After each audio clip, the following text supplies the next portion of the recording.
Listen, if you're a powerlifting coach or you program yourself and you still plan out long periods of training to a T, you could be wasting your time. Every time life happens, injury, sickness, or anything that renders the program undoable, the plan crumbles and you have to rewrite it all over again. Or if you're running the program to the end and it doesn't make you stronger, time and effort is going to be wasted. That's why some coaches are switching towards Agile Periodization. It's a bottom-up approach that adapts to the present so that the athletes avoid long durations of stagnation and continue to make progress over time. In this video, I'm going to go through exactly what Agile Periodization is and how coaches use Agile Periodization in order to be able to make progress in lifters in the face of uncertainty. So let's dive right in. Let's quickly remind ourselves of what periodization actually is. It's just a systematic approach to planning and structuring athletic training over time.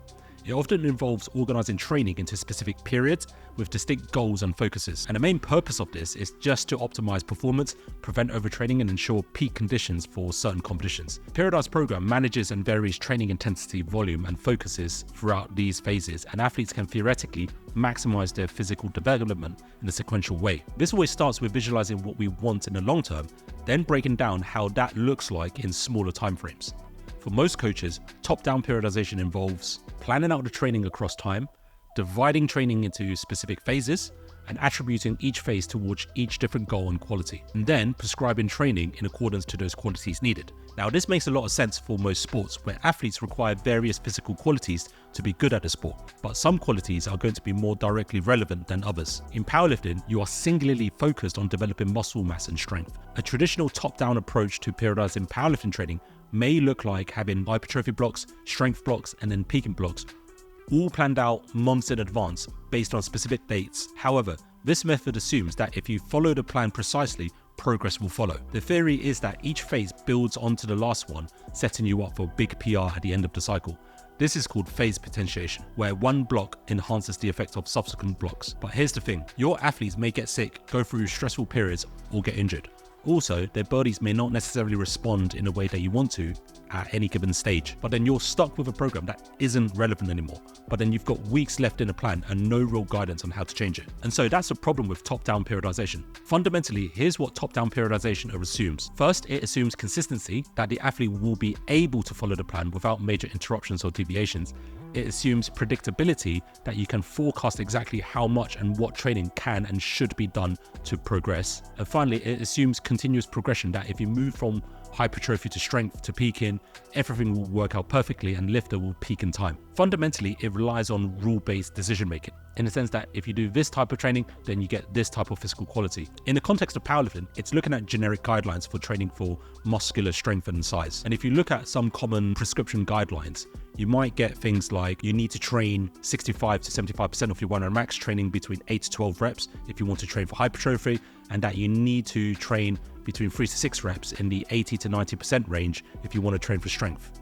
And it's a commonly used starting point, which is overly simplistic. Now, this overly simplified model of training is wrong. You're not just wrong, you're stupid. Now wait just a minute. And you're ugly, just like your mum. But that doesn't mean that it isn't useful. As George Box, the famous statistician, once said, all models are wrong, but some are useful. And it's not like it definitely won't work, but that's where the problem lies. The assumptions that top-down periodization makes doesn't really hold up in the real world. The truth of the matter is, the science of training is incredibly complex, and training methods across the spectrum contribute to the spectrum of qualities. So going back to the example of the prescription guidelines, if you train between 8 to 12 reps, you're also going to get some strength gains as well. And if you train in the 3 to 6 rep range, you're also going to get hypertrophy qualities as well. There's also the reality of intrapersonal individual differences, meaning that one athlete will become a different athlete over time as they go through various different doses of training and adapt to it. Who's that Pokemon? It's Pikachu! It's Clefairy! So the prescription of training of an athlete is really like throwing darts at a moving target over time. Sometimes lifters may plateau, regress, or even get injured following a predetermined plan.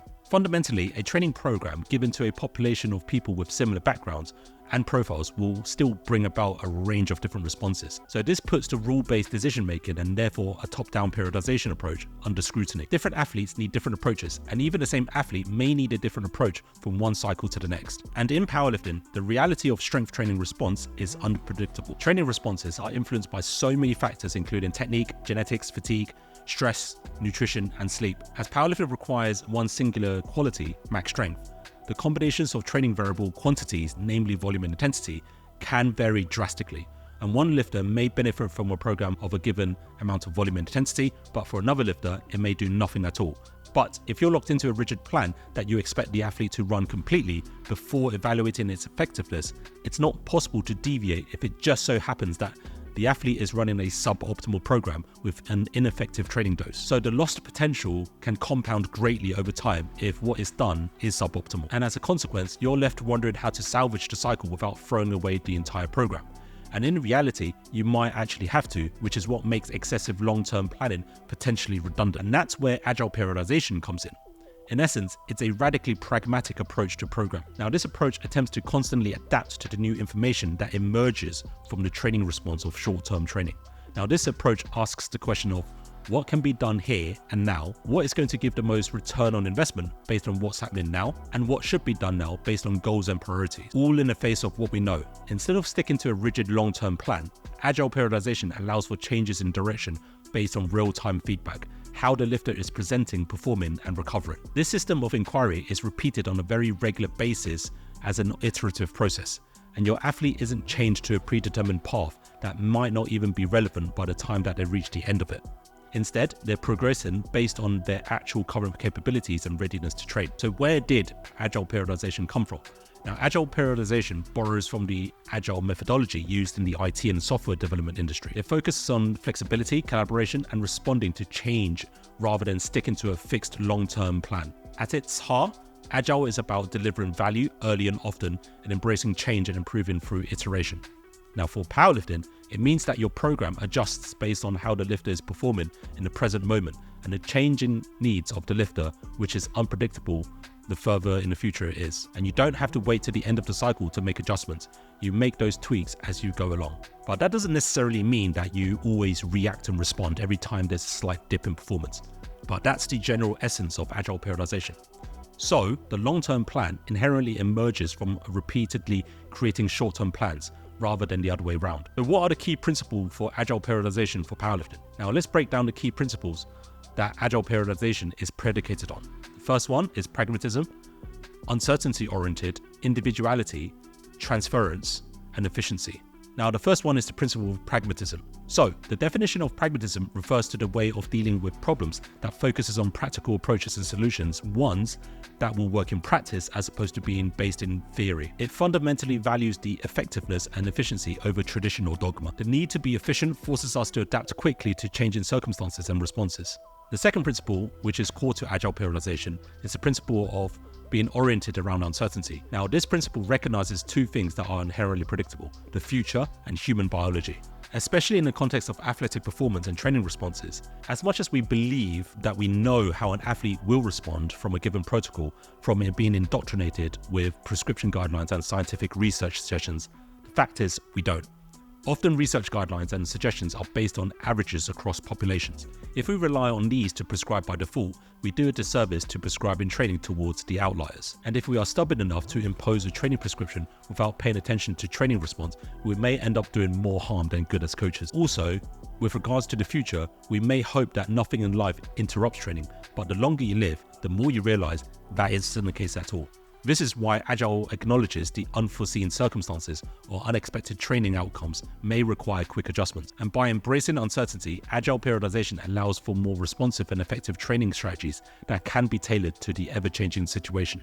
A top-down approach, on the other hand, plans with the presupposition that you know what the athlete should be doing beforehand. The third principle is individuality, specifically intrapersonal individual differences. This principle acknowledges that each athlete responds differently to training stimuli over time.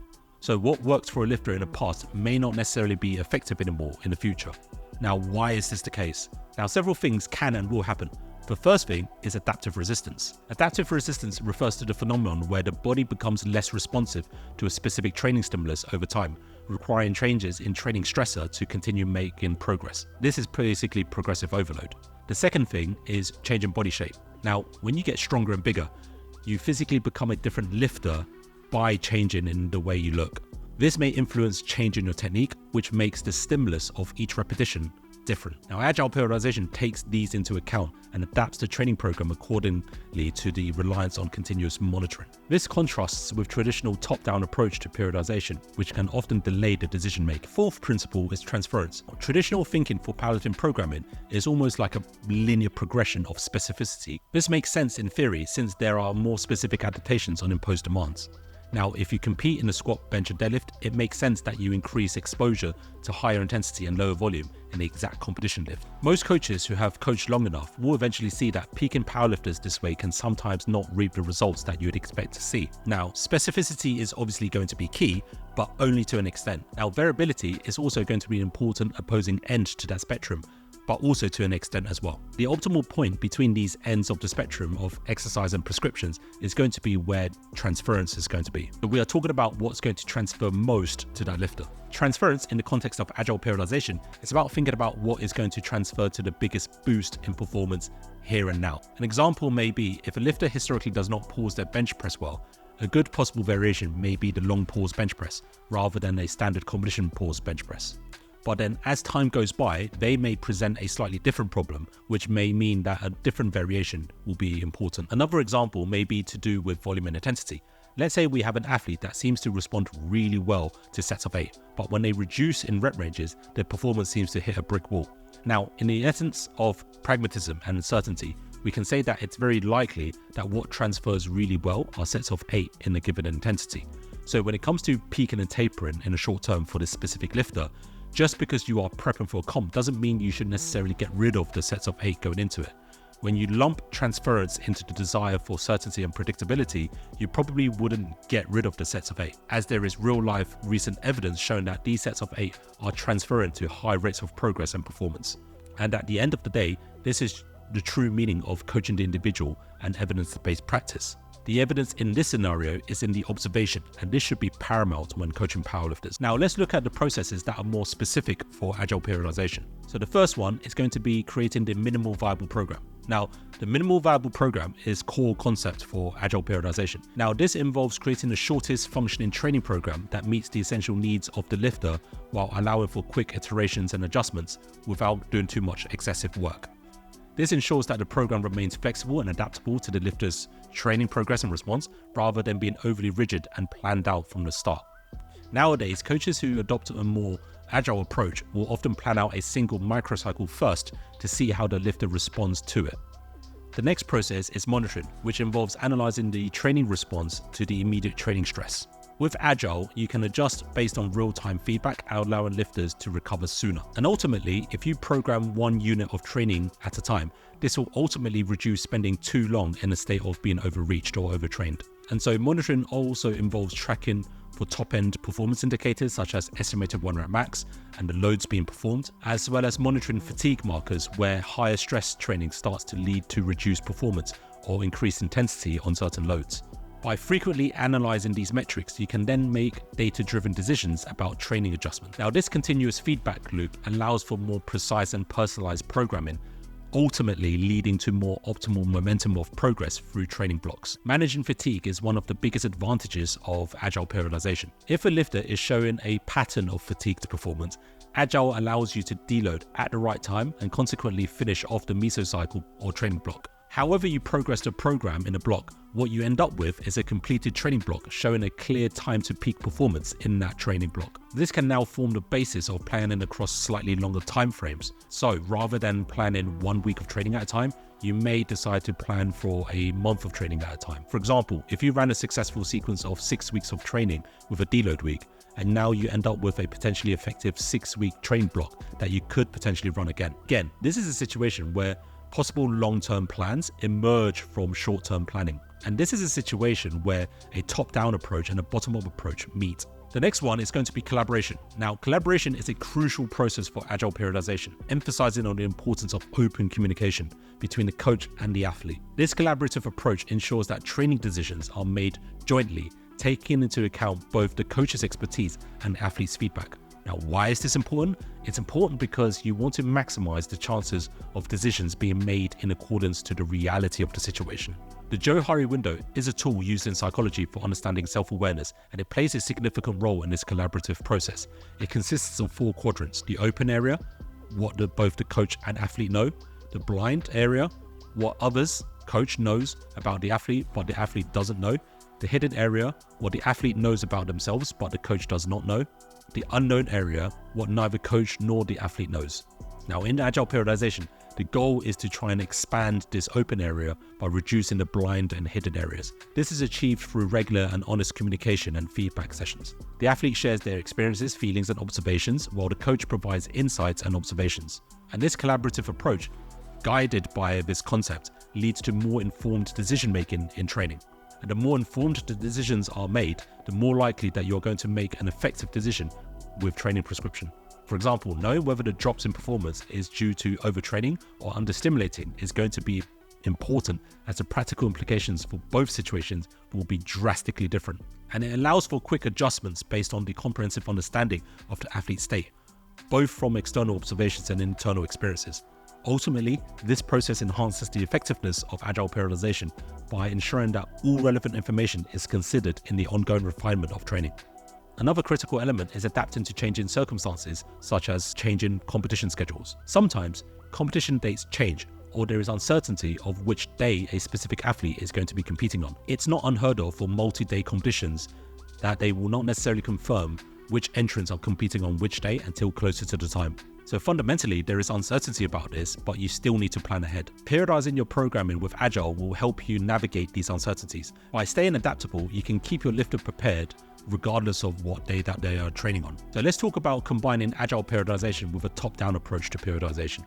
One thing to remember is that you don't have to completely throw out top-down periodization. What you'll realize about best practice is that Agile Periodization can complement a top-down approach to planning. For instance, after using a bottom-up approach to periodization, you can then create some projections of what an athlete is possibly able to do and possibly able to respond to, without overly planning too much detail in the distant future. Now, use an example of figuring out time to peak performance in a training block and deriving rough estimations of mesocycle lengths. You can then potentially plan the positions of these training blocks to the next competition and fundamentally have a rough idea of what your peak and taper may look like. You may not necessarily derive the entire microcycle and training sessions straight away in future sessions, but having a rough estimation of when an athlete needs to push and pull can help with motivation. At the end of the day, Agile Periodization is about maximizing progress by being flexible and adaptive. Powerlifting is unpredictable, and the lifters who make the most progress are the ones who can adapt to the present moment. And if you want to create a more efficient process to